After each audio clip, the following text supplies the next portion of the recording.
Hello student, आज के lecture में हम लोग देखने वाले हैं क्लास 11th के फिजिक्स का वेक्टर का लेक्चर नंबर 1। ठीक है, हम लोगों ने पूरा यूनिट एंड डायमेंशन क्लियर कर दिया है। यह जो लेक्चर है वेक्टर जो है आपका 11th के फिजिक्स में और 12th के मैथ में आपको पढ़ना है। ठीक है, तो आप 12th वाले भी स्टूडेंट इसको देख सकते हैं, जिससे आपको 12th का जब मैथ का वेक्टर पढ़िएगा तो वहाँ पे कोई दिक्कत नहीं होगा। 11th वाले स्टूडेंट को तो देखना ही देखना है। ठीक है, तो हम लोग स्टार्ट करने वाले वेक्टर। वेक्टर क्या होता है, और वेक्टर जो है आपका बहुत ही इंपॉर्टेंट टॉपिक है, क्योंकि वेक्टर पूरा का पूरा फिजिक्स में 11th में भी सभी जगह यूज होगा और 12th में भी यूज होगा। बिना वेक्टर के और आपका बेसिक मैथ के आप फिजिक्स को नहीं पढ़ सकते हैं, ना तो 11th के फिजिक्स को पढ़ सकते हैं, ना ही 12th के फिजिक्स को पढ़ सकते हैं। इसलिए इस टॉपिक को अच्छे से पढ़िएगा। ठीक है, तो वेक्टर क्या होता है, तो वेक्टर शुरू करने से पहले आप लोग फिजिकल क्वांटिटी आपको बताया गया है। यूनिट डायमेंशन में, यूनिट एंड मेजरमेंट में आपको फिजिकल क्वांटिटी क्या होता है वो बताया था। तो फिजिकल क्वांटिटी क्या होता है वो देखते हैं। ये हो गया आपका फिजिकल क्वांटिटी। तो वहाँ पे इसको बारे में बताए थे आपको फिजिकल क्वांटिटी में कि the quantity which can be measured. यानी हम लोग क्या कर सकते हैं, विच कैन बी मेजर्ड, मतलब जिसे क्या कर सकते हैं जी, जिसे माप सकते हैं, वही क्या होता है आपका फिजिकल क्वांटिटी होता है। आप लोग सबको पता है। ठीक है, जिस क्वांटिटी को आप लोग मान सकते हैं, माप सकते हैं, वही क्या होता है आपका फिजिकल क्वांटिटी। इसका जो एग्जाम्पल है, बहुत सारा एग्जाम्पल था जैसा कि हम लोग देखे थे। जैसे हो गया आपका डिस्टेंस, हो गया डिस्प्लेसमेंट, हो गया बहुत सारा जो भी क्वांटिटी है जिसको हम लोग माप सकते हैं। मास हो गया, स्पीड हो गया, वेलोसिटी हो गया, एक्सेलरेशन था, फोर्स था, वर्क था, बहुत सारा ऐसा क्वांटिटी था जिसको हम लोग क्या कर सकते थे, माप सकते थे। उसी को हम लोग क्या बोलते थे, फिजिकल क्वांटिटी। अब देखना है ये सब जो क्वांटिटी है जितना भी, वो कुछ क्वांटिटी में डायरेक्शन होता है और कुछ क्वांटिटी में डायरेक्शन नहीं होता। मैग्नीट्यूड तो सब में होगा। ठीक है, जितना भी फिजिकल क्वांटिटी मैग्नीट्यूड सब में होगा, क्योंकि उसको हम लोग माप रहे हैं। तो मापते किसको हैं, उसके मैग्नीट्यूड को मापते हैं। ठीक है, यानी फिजिकल क्वांटिटी कहीं भी लिखा हुआ है, इसका मतलब क्या हुआ आपका कि उसमें मैग्नीट्यूड होगा। मैग्नीट्यूड मतलब उसका वैल्यू। ठीक है, वो है अमाउंट उसका कितना है। ठीक है, जैसे डिस्टेंस हो गया तो कितना meter, 5 meter, 10 meter, 2 kilo, 4 kilo, speed 5 meter per second, 10 meter per second, 10 joule, 20 joule, work हो गया। उसी प्रकार displacement 2 meter, 3 meter, 4 meter, velocity, acceleration, force, सब का सब हो गया। अब देखिए ये सब जो क्वांटिटी है मैग्नीट्यूड तो सब में है, लेकिन कुछ क्वांटिटी में डायरेक्शन होता है और कुछ क्वांटिटी में डायरेक्शन नहीं होता है। मतलब कुछ क्वांटिटी को पूरी तरह से डिफाइन करने के लिए डायरेक्शन का रिक्वायरमेंट होता है और कुछ में डायरेक्शन का रिक्वायरमेंट नहीं होता है। जैसे आपको बोल दे मास, तो 5 किलो बोल दिया तो आपको मास डिफाइन हो गया, कितना है 5 किलो। लेकिन आपको बोल दिया फोर्स के बारे में, जैसे मास के बारे में आपको बोल दिया गया है कि 5 किलोग्राम मास है, तो ये मास पूरी तरह से डिफाइन हो चुका है। अब इसके लिए और कुछ बोलने की जरूरत नहीं है। यानी सिर्फ इसमें क्या जरूरत पड़ा जी, सिर्फ मैग्नीट्यूड से काम मेरा चल गया। ठीक है, लेकिन जैसे ही फोर्स बोलेंगे हम लोग 5 न्यूटन, तो ये पूरी तरह से डिफाइन नहीं हुआ। मान लीजिए कोई ऑब्जेक्ट है, यहाँ एक ऑब्जेक्ट है। ठीक है, बोलेगा इस पर 5 न्यूटन का फोर्स आप अप्लाई करो। ठीक है, तो इस पर 5 न्यूटन का फोर्स जब अप्लाई करने जाइएगा, 5 न्यूटन का फोर्स जब इस पर आप अप्लाई करिएगा, तो कुछ आप जैसे बोले, आपको बोलेगा कि 5 न्यूटन का फोर्स अप्लाई करना है, तो आपसे पूछेगा कि किधर, पूछेगा जैसे आपको ही पूछे कि 5 न्यूटन का फोर्स अप्लाई करना है तो किधर करेंगे, तो आप ऊपर से भी अप्लाई कर सकते हैं, इस डायरेक्शन से भी कर सकते हैं, इस डायरेक्शन से भी कर सकते हैं, इस डायरेक्शन से भी कर सकते हैं, इस डायरेक्शन से कर सकते हैं, ऊपर से कर सकते हैं, नीचे से कर सकते हैं। जो सब अलग अलग 5 न्यूटन जो होगा, वो सब फोर्स जो होगा सेम नहीं होगा, सब फोर्स क्या होगा, अलग अलग। यानी ऊपर से लगने वाला 5 न्यूटन का फोर्स अलग होगा, राइट साइड से लगने वाला 5 न्यूटन का फोर्स क्या होगा, अलग होगा। यानी हम लोग कह सकते हैं कि 5 न्यूटन से सिर्फ फोर्स डिफाइन नहीं होगा, ये तो इसका मैग्नीट्यूड हो गया। ये क्या हो गया जी, मैग्नीट्यूड। मैग्नीट्यूड के बाद आपको क्या बताना पड़ेगा, इसका डायरेक्शन भी बताना पड़ेगा। ठीक है, मैग्नीट्यूड के साथ साथ क्या बताना पड़ेगा आपको, डायरेक्शन भी बताना पड़ेगा, तब फोर्स डिफाइन हो सकता है। तो हम लोग ने यहाँ देखा कि कुछ ऐसा फिजिकल क्वांटिटी है जिसको डिफाइन करने के लिए सिर्फ मैग्नीट्यूड का रिक्वायरमेंट होता है, और कुछ ऐसा क्वांटिटी जिसको डिफाइन करने के लिए मैग्नीट्यूड के एज वेल एज डायरेक्शन का भी रिक्वायरमेंट होता है।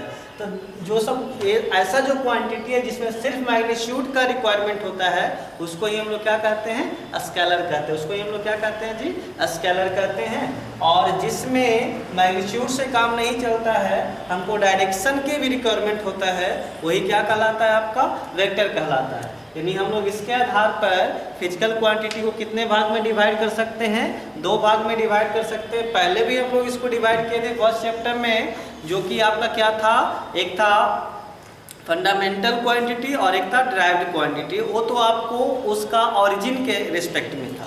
यहाँ पे इसका डायरेक्शन के रिस्पेक्ट में है, जिसके पास डायरेक्शन होगा उसको वेक्टर बोल देंगे, जिसके पास डायरेक्शन नहीं होगा उसको क्या बोल देंगे, हम लोग स्केलर बोल देंगे। ठीक है, तो हम लोग यहाँ पे लिख लेते हैं टाइप्स ऑफ फिजिकल क्वांटिटी लिख लेंगे। तो कितने टाइप्स का होगा फिजिकल क्वांटिटी आप बता सकते हैं। टाइप्स ऑफ फिजिकल क्वांटिटी लिखेंगे तो यहाँ पे देखेंगे हम लोग क्या, types of physical quantity, types of physical quantity. तो फिजिकल क्वांटिटी कितने प्रकार का होगा, तो यहाँ 2 प्रकार का हो जाएगा। फर्स्ट जो होगा आपको वो क्या हो जाएगा जी, फर्स्ट वाला जो होगा आपका वो हो जाएगा स्केलर क्वांटिटी। क्या होगा, स्केलर क्वांटिटी। ठीक है, और सेकेंड वाला जो होगा वो क्या होगा आपका, वेक्टर क्वांटिटी। ठीक है, अगर हिंदी चाहिए तो जब क्लास ऑफलाइन क्लास स्टार्ट होगा तो सब आपको हिंदी प्लस इंग्लिश दोनों में पढ़ाया जाएगा। अभी आप लोग हिंदी ज़्यादा नहीं लिख रहे हैं, ठीक है। अगर आपको हिंदी चाहिए तो अगर इस मेन टॉपिक का हिंदी फिजिकल क्वांटिटी आपका क्या हो गया जी, भौतिक राशि। ठीक है, भौतिक राशि हो गया। ये जो हो गया स्केलर क्वांटिटी का हिंदी है अदिश। अदिश सिर्फ बोलेंगे या अदिश राशि बोलेंगे। ठीक है, और इसको वेक्टर क्वांटिटी को क्या लिखेंगे, सदिश राशि या सदिश भी सिर्फ बोल सकते हैं।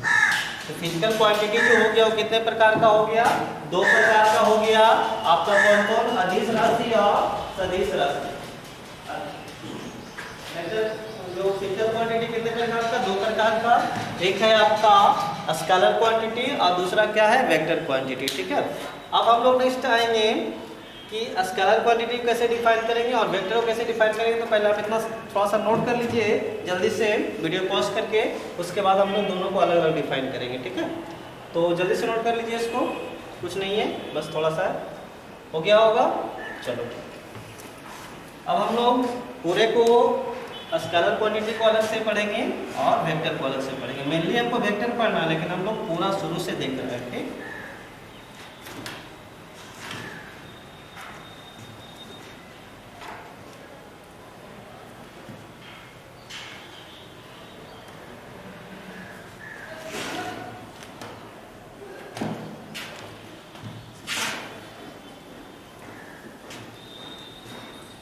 हम लोग स्केलर क्वांटिटी देखेंगे।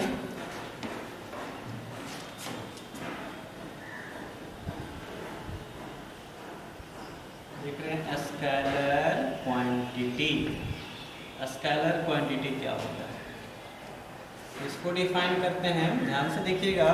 The quantity, the physical quantity which have only magnitude not direction. या हम लोग कह सकते हैं the quantity in which we require magnitude, only magnitude, not direction to define it is called scalar quantity। लिख देते हैं the physical quantity, the physical quantity which have only magnitude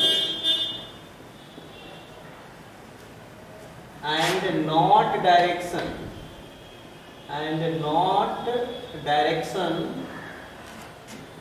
and can be added by, and can be added by simple algebraical method, can be added by simple algebraical method is called scalar या scalar quantity, scalar या scalar quantity. समझिएगा थोड़ा को। कहता the physical quantity वह भौतिक राशि विच है ओनली मैग्नीट्यूड, जिसमें सिर्फ क्या होता है, परिमाण होता है, मैग्नीट्यूड होता है, वैल्यू होता है। द क्वांटिटी विच है ओनली मैग्नीट्यूड, मतलब वह भौतिक राशि जिसमें सिर्फ क्या होता है, परिमाण होता है। एंड नॉट डायरेक्शन, और डायरेक्शन नहीं होता है। एंड कैन बी एडेड, और जिसे जोड़ा जा सकता है। बाय सिंपल अलजेब्रिकल मेथड, जिसे साधारण बीजगणित के नियम से या विधि से जोड़ा जा सकता है, इज कॉल्ड स्केलर क्वांटिटी। मतलब स्केलर क्वांटिटी में क्या होगा, सिर्फ डायरेक्शन होगा, मैग्नीट्यूड नहीं, सिर्फ मैग्नीट्यूड होगा, डायरेक्शन नहीं होगा। और जिसको हम लोग किससे ऐड कर सकते हैं जी, जिसको हम लोग सिंपल अलजेब्रिकल मेथड से ऐड कर सकते हैं। यानी हम लोग क्या कर सकते हैं, इसमें हम लोग कर सकते हैं कि इसमें मैग्नीट्यूड होगा, जरूर होगा, मैग्नीट्यूड होगा, ये ठीक हो गया। डायरेक्शन, तो डायरेक्शन आपका नहीं होगा, ठीक। और इसको कैसे ऐड कर सकते हैं, तो ऐड करने के लिए जो हम लोग सिंपल अलजेब्रिकल मेथड है, सिंपल अलजेब्रिकल मेथड क्या होता है, तो जैसे हम लोग अलजेब्रा में क्या करते हैं, 2 + 2 = कितना हो गया, 4। ये जो सिंपल अलजेब्रिकल मेथड है हम लोग ऐसे ऐड कर सकते हैं। जैसे 2 किलोग्राम + 2 किलोग्राम बराबर कितना होगा, 4 किलोग्राम, ठीक है। मास को हम लोग ऐसे ऐड कर सकते हैं। लेकिन जैसे ही वेक्टर होगा तो हम लोग इस तरह से ऐड नहीं कर पाएंगे, क्योंकि उसमें डायरेक्शन भी होता है, ठीक है।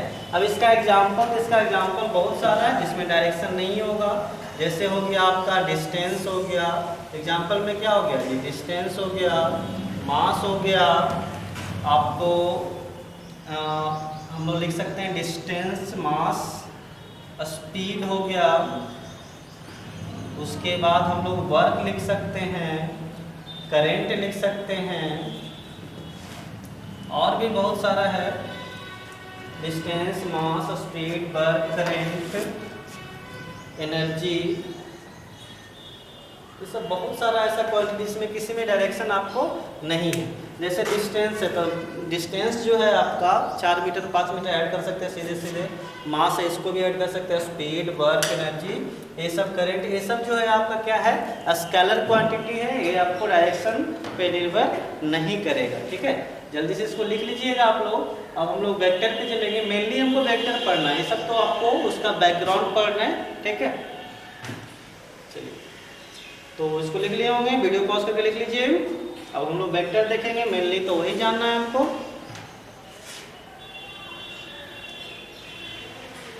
चलिए, हो गया होगा।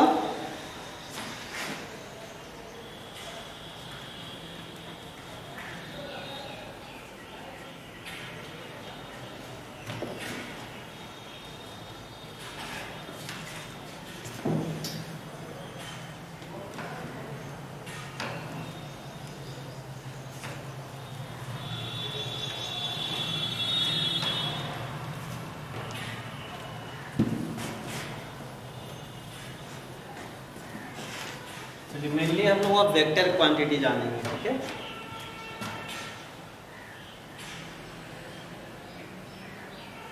Vector quantity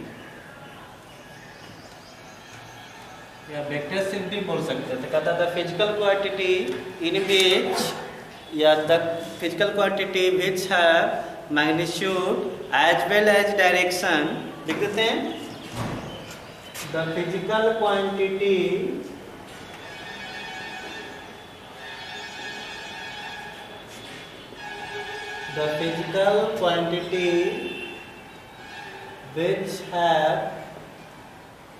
physical quantity which have magnitude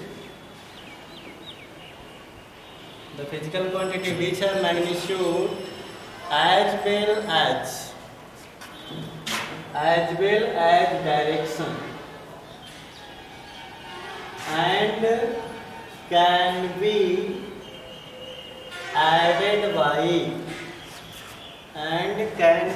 added by triangle law. हम आगे पढ़ेंगे हम लोग triangle law of vector addition.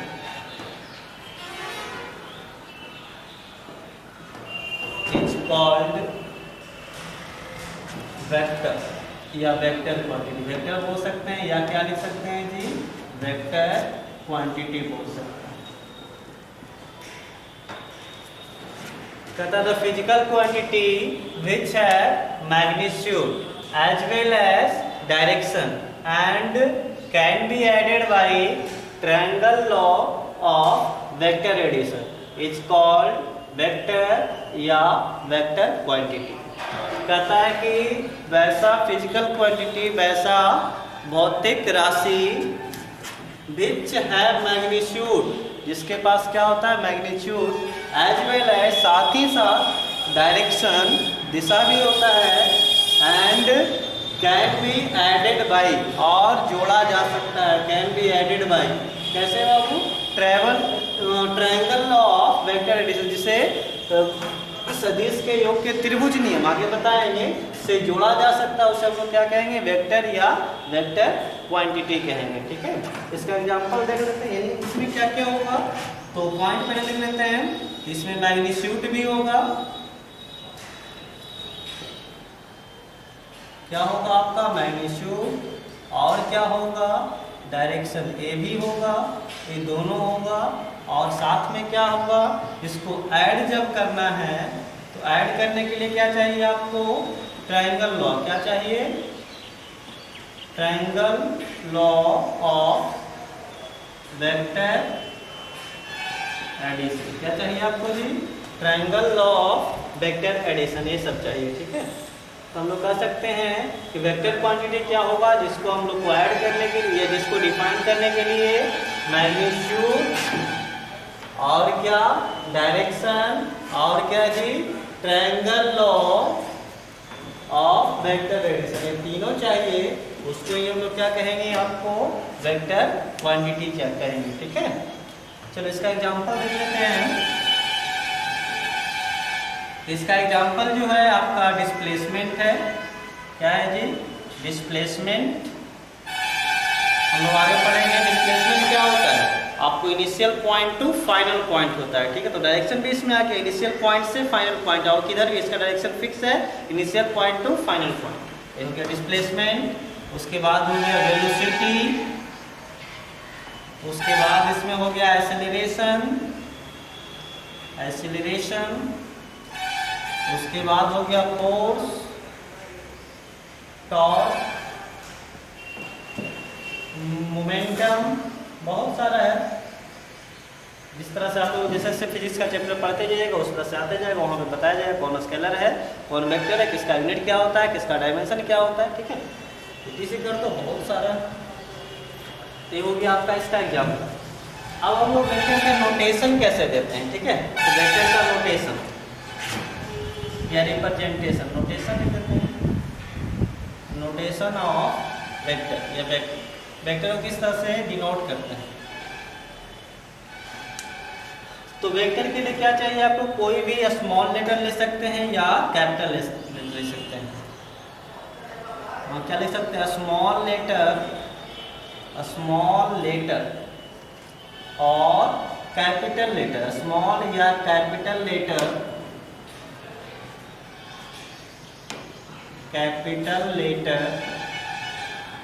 With arrow, क्या लिखते हैं, विथ एरो ऑन हेड। मतलब कोई भी हम लोग स्मॉल लेटर ले सकते हैं या कैपिटल लेटर ले सकते हैं, और उसके ऊपर क्या करना, एरो बना देना है।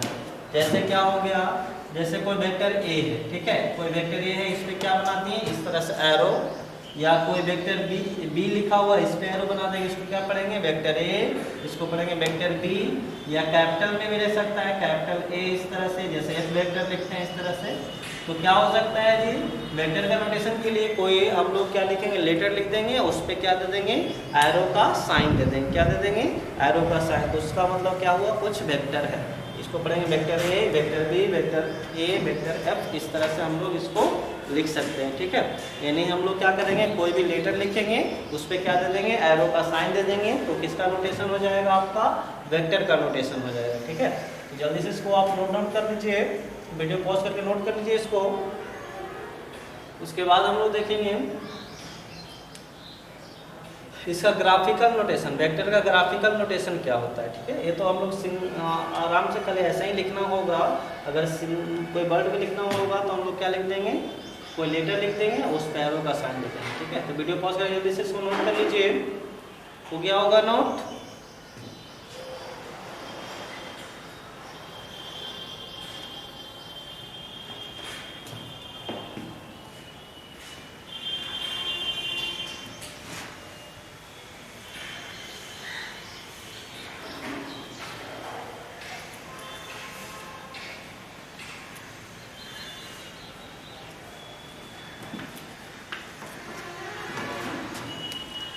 हम लोग ग्राफिकल नोटेशन देख लेते हैं।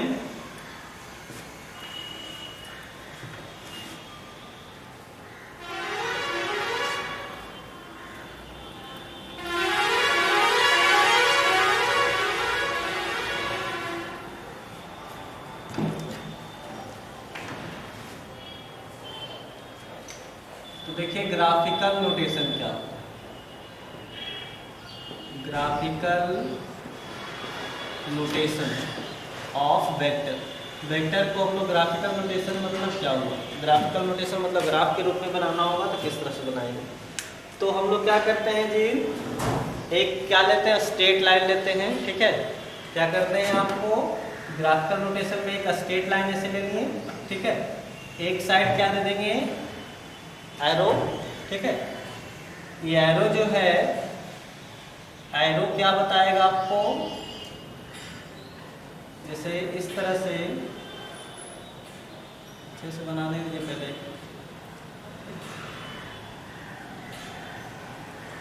कोई वेक्टर को अगर हमको ग्राफ बनाना है तो क्या बनाएंगे कि सीधा लाइन लेंगे और उस पर एक साइड क्या दे देंगे एरो का साइन दे देंगे। ठीक है, तो जो एरो का साइन है,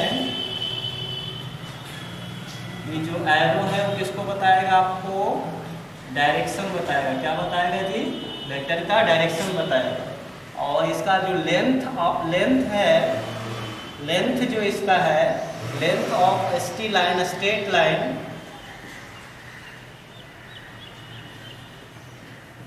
जो लेंथ ऑफ स्ट्रेट लाइन है वो किसको बताएगा मैग्नीट्यूड को बताएगा। ठीक है, क्या बताएगा आपको मैग्नीट्यूड को बताएगा।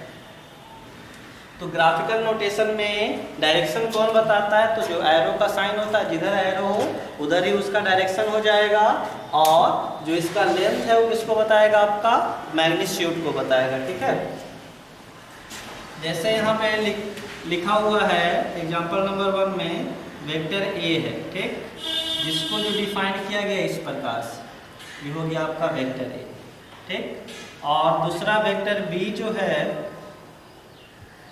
उसको ऐसे ही लेकिन इस तरह से दिखाया गया। ठीक, इसका मतलब क्या हुआ कि B का जो मैग्नीट्यूड है वो ज़्यादा है A के मैग्नीट्यूड से। ठीक है, क्योंकि इसको क्या बनाया गया ज़्यादा लंबा बनाया गया है, यानी हम लोग कह सकते हैं कि B का मैग्नीट्यूड A के मैग्नीट्यूड से क्या है ज़्यादा है, लेकिन डायरेक्शन जो है दोनों का है एक ही और डायरेक्शन क्या है दोनों का सेम है। इसमें हम लोग क्या बोल सकते हैं कि A का डायरेक्शन और B का डायरेक्शन क्या है आपका सेम है, लेकिन मैग्नीट्यूड जो है B का मैग्नीट्यूड A के मैग्नीट्यूड से ज़्यादा है। तो ग्राफिकल नोटेशन में हम लोग क्या कर सकते हैं कि जो लेंथ है इसका वो किसको बताएगा मैग्नीट्यूड को, और जो एरो का साइन है वो क्या बताएगा इसका डायरेक्शन को बताएगा। ठीक है, जो कि आप लोग आसानी से समझ सकते हैं। अब हम लोग यहाँ पे देखेंगे,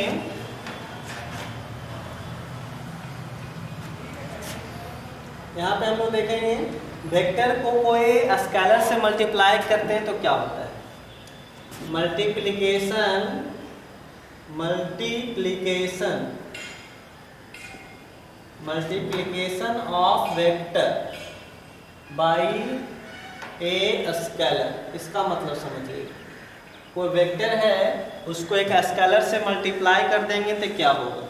तो इसको आप समझ सकते हैं, मल्टीप्लाई करने से क्या होगा, मैग्नीट्यूड जो होगा उसका केस, जैसे कोई वेक्टर ए है, ठीक, और हम लोग एक वेक्टर बी जो है वो के इंटू वेक्टर ए है। इस वेक्टर को किससे मल्टीप्लाई किए जी, वेक्टर ए जो है यहाँ पर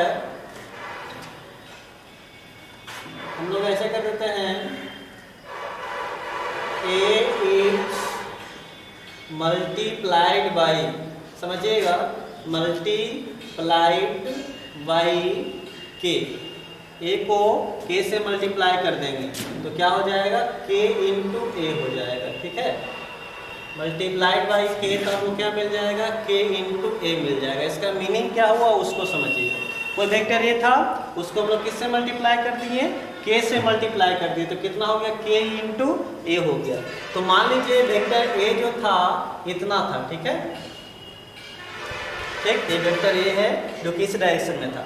अब के ए वेक्टर क्या होगा, ए हो जाएगा, ठीक। इससे क्या हो जाएगा, सिर्फ लेंथ बढ़ जाएगा, ठीक। मैं कोई स्केलर से मल्टीप्लाई करने से क्या होगा, उसका मैग्नीट्यूड बढ़ जाता है, डायरेक्शन क्या रहता है, वही रहता है।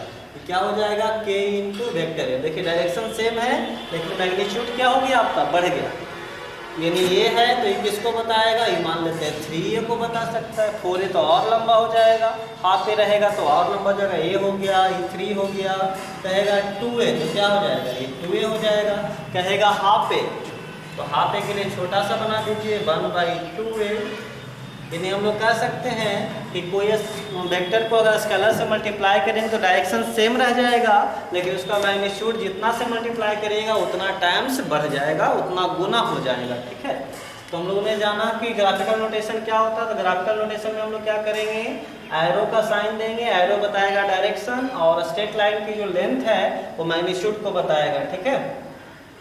जैसे यहाँ आप लोग देख सकते हैं, और किसको किसी हम लोग स्केलर से मल्टीप्लाई करेंगे तो डायरेक्शन तो सेम रहेगा, लेकिन उसका जो मैग्नीट्यूड है उतना टाइम्स क्या हो जाएगा, बढ़ जाएगा। जैसे ये था तो ये 3 हो गया, ये 2a हो गया, ये हाफ ए हो गया, यहाँ पे आप लोग देख रहे होंगे, ठीक है। अब यहाँ पे एक और हम लोग इम्पोर्टेंट लिख लेते हैं कि कोई भी वेक्टर जो होता है उसमें मान लीजिए कोई वेक्टर क्या है आपका, ए एक वेक्टर है, ठीक। तो इसमें आप लोग देखे होंगे दो चीज़ होता है, एक तो मैग्नीट्यूड होता है, क्या होता है जी, मैग्नीट्यूड, और दूसरा क्या होता है आपका, डायरेक्शन होता है। दूसरा क्या होता है, डायरेक्शन होता है। एक हो गया मैग्नीट्यूड और दूसरा हो गया आपका डायरेक्शन, ठीक है। तो जैसे वेक्टर ए है तो इसका मैग्नीट्यूड लिखना है तो किससे लिखते हैं, मॉड से लिखते हैं। तो वेक्टर ए में क्या लगा देंगे, मॉड, तो क्या बताएगा इसका मैग्नीट्यूड। और वेक्टर ए में अगर हम लोग कैप यूज कर दें, यहाँ क्या लगाते हैं, कैप, तो ये क्या बताएगा, डायरेक्शन को। इसको क्या पढ़ेंगे, ए कैप पढ़ेंगे, ठीक। इसको पढ़ेंगे मॉड ए, क्या पढ़ेंगे जी, मॉड ए। ये बहुत ही इंपॉर्टेंट है, इसको समझिए। कोई वेक्टर ए है तो इसका मैग्नीट्यूड लिखना है तो क्या लिख देंगे, इसका मॉड, क्या लिख देंगे, इसका मॉड। और इसका डायरेक्शन लिखना है तो क्या लिख देंगे, उस पर कैप लिख देंगे। कैप किसको बताएगा, ये कैप पढ़ते हैं, इसको कैप किसको बताएगा, डायरेक्शन को, और मॉड किसको बताएगा, मैग्नीट्यूड को। तो कोई वेक्टर ए है, इसका मैग्नीट्यूड लिखना है तो इस पर एरो का साइन दे देंगे, और इसका डायरेक्शन लिखना है तो क्या दे देंगे, इस पर कैप दे देंगे। क्या दे देंगे, इस पर कैप दे देंगे, ठीक। तो ये हो गया मॉड ए और ये हो गया ए कैप, ठीक है। तो कोई वेक्टर है तो वेक्टर का मैग्नीट्यूड लिखने के लिए क्या लिखते हैं, मॉड लिख देते हैं, और डायरेक्शन लिखने के लिए क्या लिख देते हैं, उस पर कैप लिख देते हैं, ठीक है। तो इसको आप लोग अच्छे समझ सकते हैं। अब देखिए थोड़ा सा और लिख देते हैं, वो जो वेक्टर है तो वेक्टर को किसी के दो वेक्टर में दो चीज़ होता है, क्या होता है आपका मैग्नीट्यूड होता है, एक क्या होता है आपका मैग्नीट्यूड होता है, और क्या होता है आपका डायरेक्शन होता है। यानी वेक्टर इक्वल टू हम लोग क्या लिख सकते हैं, मैग्नीट्यूड इनटू डायरेक्शन। तो वेक्टर तो ए है, इसका मैग्नीट्यूड है ए का मॉड और डायरेक्शन है ए का। यानी कोई वेक्टर को कोई वेक्टर को हम लोग कैसे लिख सकते हैं जी, वेक्टर ए को ए का मॉड इंटू ए कैप लिख सकते हैं। इस बाद में भी आएगा, वहाँ पे हम लोग देख लेंगे। तो पहले इसको आप नोट कर लीजिए, graphical notation of vector, multiplication of vector by scalar, और उसको नीचे मैग्नीट्यूड और डायरेक्शन को अलग अलग किस तरह से डिफाइन करते हैं। ठीक, पहले एक बार इसको नोट कर लीजिए अच्छे से, उसके बाद हम लोग देखते हैं आगे। वीडियो पॉज करके नोट कर लीजिएगा।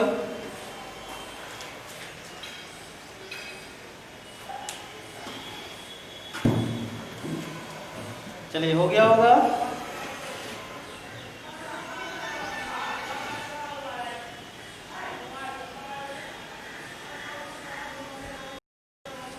लिख लिए होंगे। ठीक, तो आगे हम लोग आज देखेंगे इसमें टाइप्स ऑफ वेक्टर। ठीक है, आगे हम लोग देखने वाले हैं टाइप्स ऑफ वेक्टर। वेक्टर का भी अलग अलग टाइप्स है।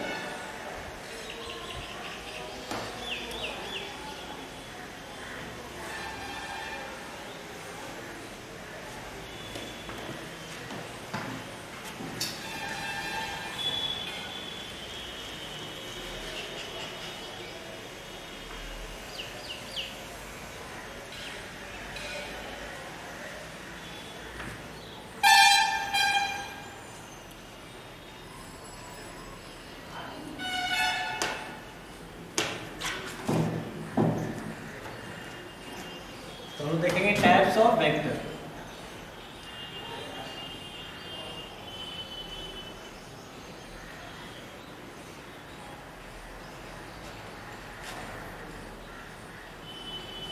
तो टाइप्स ऑफ वेक्टर में बहुत सारा है। तो सबसे पहला जो देखेंगे हम लोग, उसको देखेंगे इक्वल वेक्टर। पहला क्या बोलते हैं जी, इक्वल वेक्टर। इक्वल वेक्टर क्या होता है, तो कहता है इसमें दोनों सेम हो। कौन कौन, इसमें मैग्नीट्यूड और डायरेक्शन दोनों क्या हो, दोनों आपका सेम हो। मैग्नीट्यूड भी सेम हो और डायरेक्शन भी सेम हो, तब उसको हम लोग क्या बोलेंगे, इक्वल वेक्टर। क्या बोलेंगे जी, इक्वल वेक्टर। इक्वल वेक्टर होने के लिए मैग्नीट्यूड और डायरेक्शन दोनों क्या होना चाहिए, सेम होना चाहिए। इक्वल वेक्टर कब बोलेंगे, दो वेक्टर में क्या रहेगा आपका, मैग्नीट्यूड और डायरेक्शन दोनों का क्या होना चाहिए, सेम होना चाहिए।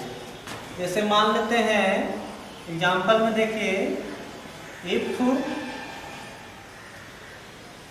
अगर कह दे आपको ए एंड बी जो है आपका इक्वल वेक्टर है। ए और बी इक्वल वेक्टर कब होगा, जब इसको हम लोग क्या लिख सकते हैं, vector A equal to vector B.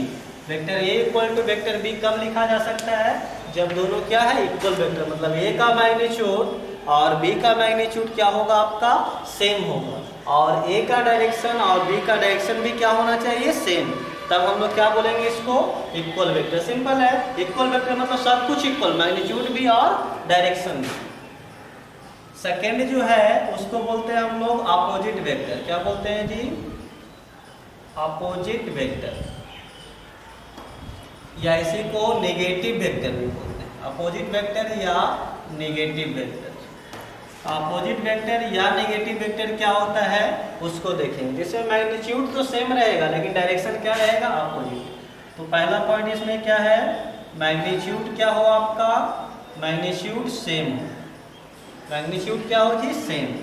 और डायरेक्शन क्या हो आपका, डायरेक्शन जो हो अपोजिट हो। क्या हो, अपोजिट। मैग्नीट्यूड सेम होगा और डायरेक्शन क्या होगा इसका, अपोजिट। तो उसको हम लोग क्या बोलेंगे, अपोजिट या नेगेटिव वेक्टर। एग्जांपल में जैसे ए एंड बी आर क्या है, आपको अपोजिट वेक्टर है तो क्या हो जाएगा, इसको किस तरह से लिखेंगे, तो ए और बी अगर अपोजिट वेक्टर होगा तो ए इक्वल टू क्या लिखेंगे, माइनस बी लिखेंगे। क्या लिखेंगे जी, A equal to vector A equal to minus vector B. ठीक, यानी ए और बी जो है अगर अपोजिट वेक्टर है तो वेक्टर ए बराबर क्या लिखेंगे, माइनस वेक्टर बी लिखेंगे। ठीक है, अब यहाँ पे एग्जांपल से आपको पूरी तरह से समझ में आ जाएगा, देखिएगा।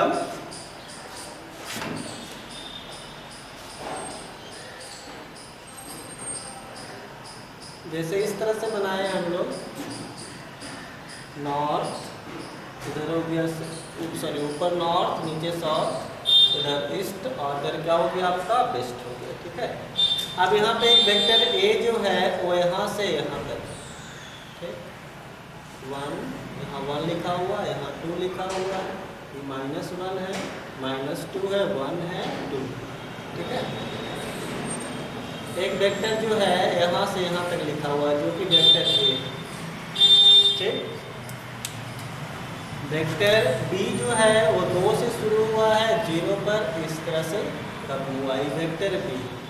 ठीक है, वेक्टर सी जो है यहाँ से यहाँ तक, ठीक, ये वेक्टर सी है, और यहाँ पर इधर की ओर इस तरह से वेक्टर डी है। ठीक, तो आपको बताना है कौन कौन इसमें इक्वल वेक्टर है और कौन कौन आपका अपोजिट वेक्टर है। तो यहाँ पे देख रहे होंगे इसका भी लेंथ 2 है, इसका भी लेंथ 2 है, इसका भी सबका लेंथ 2 है, लेकिन सबका मैग्नीट्यूड क्या है, सेम है। सबका मैग्नीट्यूड क्या हो गया, सेम। अगर सबका मैग्नीट्यूड सेम हो गया तो आप डायरेक्शन देखना है, तो ए और बी का डायरेक्शन देखिए। ए का डायरेक्शन किधर की ओर, ईस्ट की ओर, इधर एरो का साइन यहाँ पे इधर की ओर है, मतलब ईस्ट की ओर है, और बी का डायरेक्शन भी किधर की ओर है, ईस्ट की ओर है, मतलब ए का डायरेक्शन और बी का डायरेक्शन सेम है, और मैग्नीट्यूड तो पहले ही से सेम था, इसलिए हम लोग क्या लिख सकते हैं, वेक्टर ए बराबर वेक्टर बी लिख सकते हैं, यानी ये दोनों क्या हो गया आपका, कैसा वेक्टर है जी, इक्वल वेक्टर है। अब सी और डी को देखिए, सी का डायरेक्शन नॉर्थ की ओर और डी का डायरेक्शन साउथ की ओर, यानी ये दोनों का, सी का डायरेक्शन और डी का डायरेक्शन दोनों क्या है, अपोजिट है, एक दूसरे के विपरीत है, लेकिन मैग्नीट्यूड क्या हो गया, सेम। इसलिए हम लोग क्या लिखेंगे, सी वेक्टर बराबर -डी वेक्टर, क्योंकि डायरेक्शन अपोजिट है। ठीक है, और इसको क्या बोलेंगे हम लोग, अपोजिट वेक्टर। तो अपोजिट वेक्टर और आपका इक्वल वेक्टर समझ गए होंगे आप लोग। इक्वल वेक्टर का मतलब डायरेक्शन और मैग्नीट्यूड दोनों सेम सेम, और अपोजिट वेक्टर या नेगेटिव वेक्टर का मतलब डायरेक्शन क्या होगा जी, अपोजिट होगा, और मैग्नीट्यूड क्या होगा आपका, सेम होगा। ठीक है, तो जल्दी से इसको लिख लीजिए।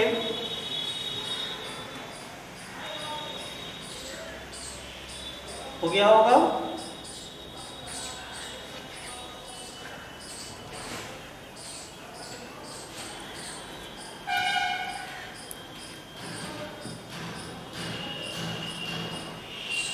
हम लोग नेक्स्ट टाइप देखेंगे इसका। अगला है जीरो वेक्टर या नल वेक्टर, उसके बाद पैरेलल वेक्टर, उसके बाद यूनिट वेक्टर। ठीक है, ये सब हम लोग देखने वाले हैं। फिर कोई इनिशियल वेक्टर भी है, बहुत सारा है, सबको देख लेंगे।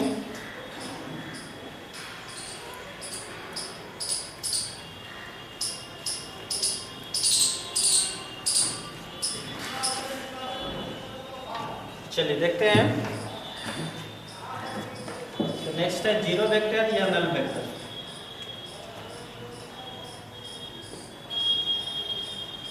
जीरो वेक्टर, तो जीरो वेक्टर किसे कहते हैं, तो जिसका मैग्नीट्यूड कितना हो, 0। सीधे सीधे मैग्नीट्यूड कितना होना चाहिए, मैग्नीट्यूड आपका 0 होना चाहिए। मैग्नीट्यूड क्या होना चाहिए, 0। तो जिसका मैग्नीट्यूड 0 होगा उसको क्या बोलेंगे हम लोग, जीरो वेक्टर या नल वेक्टर भी बोलते हैं। और ये कैसे आएगा, तो दो समान वेक्टर, दो इक्वल वेक्टर, एक वेक्टर ए है, दूसरा इक्वल वेक्टर ए है, तो ए माइनस ए करेंगे तो क्या मिलेगा आपको, 0 वेक्टर मिलेगा। बहुत लोग 0 लिख देते हैं जो कि गलत होगा। ठीक है, वेक्टर ए में वेक्टर ए को घटाएंगे तो क्या मिलेगा, 0 वेक्टर मिलेगा, ना कि आपको 0 मिलेगा। ठीक है, तो दो इक्वल वेक्टर को आपस में घटाइएगा तो क्या मिलेगा आपको, 0 वेक्टर। इसका मैग्नीट्यूड क्या होगा, 0, सिर्फ आपको यही डायरेक्शन है। ठीक है, नेक्स्ट जो है 4 नंबर, वो है आपका पैरेलल वेक्टर। पैरेलल वेक्टर, तो पैरेलल वेक्टर किसे कहता है, मैग्नीट्यूड कुछ भी हो कोई मतलब नहीं, डायरेक्शन जो होना चाहिए या तो सेम होना चाहिए या तो अपोजिट। इसमें क्या कहता है जी, डायरेक्शन जो होना चाहिए सेम और अपोजिट। अगर डायरेक्शन क्या है, सेम है या अपोजिट है, तो उसको क्या बोलेंगे हम लोग, पैरेलल वेक्टर। जैसे वेक्टर ए हुआ ए हुआ बी, ए हुआ सी, ए हुआ डी। वेक्टर ए है, वेक्टर बी है, वेक्टर सी है, वेक्टर डी है। तो क्या होना चाहिए, या तो डायरेक्शन क्या रहे, सेम रहे, या क्या रहे, अपोजिट। लेकिन लाइन जो रहना चाहिए, क्या रहना चाहिए, पैरेलल। लाइन अगर पैरेलल है तो क्या बोलेंगे, पैरेलल वेक्टर बोलेंगे। यहाँ पे क्या लिखेंगे, A parallel B, parallel C, parallel D. यानी पैरेलल वेक्टर के लिए क्या होना चाहिए, डायरेक्शन सेम भी रह सकता है और डायरेक्शन अपोजिट भी रह सकता है। लेकिन ये जो लाइन है वो पैरेलल रहेगा, मतलब या तो 0 डिग्री या तो 180 डिग्री, इसके अलावा कुछ नहीं। तो उसको हम लोग क्या बोलेंगे, पैरेलल वेक्टर। अब एक और बच गया, एक और देख लेंगे, को इनिशियल वेक्टर। ठीक है, क्या है हम लोग को पढ़ना, को इनिशियल वेक्टर। को इनिशियल वेक्टर, तो को इनिशियल वेक्टर क्या होता है, तो कहता है जिसका इनिशियल पॉइंट क्या हो, सेम। इनिशियल पॉइंट क्या होना चाहिए, सेम। अगर इनिशियल पॉइंट सेम है तो उसको क्या बोलेंगे, को इनिशियल वेक्टर बोलेंगे। क्या बोलेंगे जी, को इनिशियल वेक्टर। अगर इनिशियल पॉइंट सेम है तो उसको क्या बोलेंगे हम लोग, को इनिशियल वेक्टर बोलेंगे। इनिशियल पॉइंट सेम होना चाहिए। जैसे देखो यहाँ पे 3 वेक्टर है इस प्रकार से, ये हो गया, ये है, ये बी है और ये सी है। तो यहाँ पे 3 वेक्टर, एक ओ ए, ओ बी और एक ओ सी। यहाँ पर कौन कौन वेक्टर हो गया जी, एक वेक्टर हो गया ओ ए। 2 लेटर से भी लिख सकते हैं, लेकिन 2 लेटर से लिखेंगे तो ऊपर पूरा पे निशान देंगे। ओ ए वेक्टर, दूसरा ओ बी वेक्टर और तीसरा क्या है जी, ओ सी वेक्टर। ये सब क्या हो जाएगा, को इनिशियल वेक्टर हो जाएगा। क्या हो जाएगा, को इनिशियल वेक्टर हो जाएगा। तो को इनिशियल वेक्टर किसे कहेंगे, जिसका इनिशियल पॉइंट क्या होगा, सेम होगा। जिसका इनिशियल पॉइंट सेम होगा उसको क्या बोलेंगे हम लोग, को इनिशियल वेक्टर बोलेंगे। क्या बोलेंगे, को इनिशियल वेक्टर बोलेंगे। ठीक है, अब 6 नंबर जो है इसमें वो बहुत ही इम्पोर्टेंट है, उसको देखेंगे, यूनिट वेक्टर। क्या है, यूनिट वेक्टर। यही मेन है, यही पूरा फिजिक्स में यूज है। यूनिट वेक्टर क्या होता है, ठीक है। तो कहता है जिसका मैग्नीट्यूड कितना होना चाहिए जी, 1। मैग्नीट्यूड कितना हो, मैग्नीट्यूड जो होना चाहिए यूनिटी होना चाहिए। यूनिटी का मतलब 1। अगर मैग्नीट्यूड 1 है तो क्या होगा, वो यूनिट वेक्टर होगा। देखिए कोई वेक्टर ए है, ए का यूनिट वेक्टर ऑफ ए, देखिएगा यूनिट वेक्टर ऑफ ए को हम लोग क्या लिखते हैं, ए कैप। ठीक है, ए कैप का मतलब वो क्या हुआ, ए का यूनिट वेक्टर। बी का यूनिट वेक्टर क्या होगा, यूनिट वेक्टर ऑफ बी, इसको क्या लिखेंगे, बी कैप लिखेंगे। ठीक है, यूनिट वेक्टर ऑफ सी, इसको क्या लिखेंगे, सी कैप लिखेंगे। अब इसका फॉर्मूला देखिए। ठीक है, तो मान लेते हैं एक वेक्टर है जो कि है आपका 5 न्यूटन नॉर्थ की ओर। 5 न्यूटन किधर की ओर, नॉर्थ की ओर। ठीक, तो ये हो गया इसका मैग्नीट्यूड। ये हो गया, क्या हो गया, डायरेक्शन। मैग्नीट्यूड कितना होना चाहिए, 1। मैग्नीट्यूड 1 होने के लिए इसको कितना से भाग देना पड़ेगा, 5 से। तो कट के कितना हो जाएगा, 1 हो जाएगा। यानी यूनिट वेक्टर फाइंड करने के लिए मैग्नीट्यूड 1 होना चाहिए। अब मैग्नीट्यूड के 1 होने के लिए उतना ही मैग्नीट्यूड से भाग देंगे। यानी ए कैप बराबर क्या फॉर्मूला बन जाएगा, वेक्टर ए हो गया, इसी के क्या करेंगे, मैग्नीट्यूड से भाग दे देते। इसका मैग्नीट्यूड क्या हो जाएगा, ए का मॉड। ए का मॉड का मतलब इसका मैग्नीट्यूड, और इसको उसी से भाग दे देंगे तो क्या हो जाएगा, वो कट जाएगा, बच जाएगा। जैसे देखिए एक वेक्टर था 5 नॉर्थ की ओर, कितना, 5 न्यूटन या 5 मीटर नॉर्थ की ओर। ठीक है, इसका मैग्नीट्यूड कितना है, 5 मीटर। डायरेक्शन कितना है, नॉर्थ। तो 5 मीटर की जगह 1 लाने के लिए क्या करेंगे, इसको 5 मीटर से ही भाग दे देंगे। तो 5 मीटर इसका क्या हुआ, मैग्नीट्यूड। तो मैग्नीट्यूड से भाग देंगे। और थोड़ा देर पहले बताए थे मैग्नीट्यूड लिखने के लिए क्या करते हैं, उससे मॉड लगा देंगे। मॉड से भाग दे देंगे, इसका मैग्नीट्यूड से भाग हो गया, ये क्या बन जाएगा, यूनिट वेक्टर। यानी ए कैप बराबर ए का mod, sorry A vector A बटा ए का मॉड। उसी तरह से बी कैप बराबर क्या हो जाएगा, वेक्टर बी बटा बी का मॉड। सी कैप बराबर क्या हो जाएगा, वेक्टर सी बटा सी का अमाउंट। तो आज के लेक्चर के लिए इतना ही रहने देते हैं। बाकी अगले लेक्चर में हम लोग देखेंगे। आज पहले इतना आप लोग पढ़ लीजिए, और जो भी स्टूडेंट 11th के होंगे, 10th का एग्जाम देके बैठे हुए, उनको भी आप ये वीडियो शेयर कर दीजिएगा ताकि वो भी अभी पढ़ सकें। थैंक यू, मिलता है अगले लेक्चर में।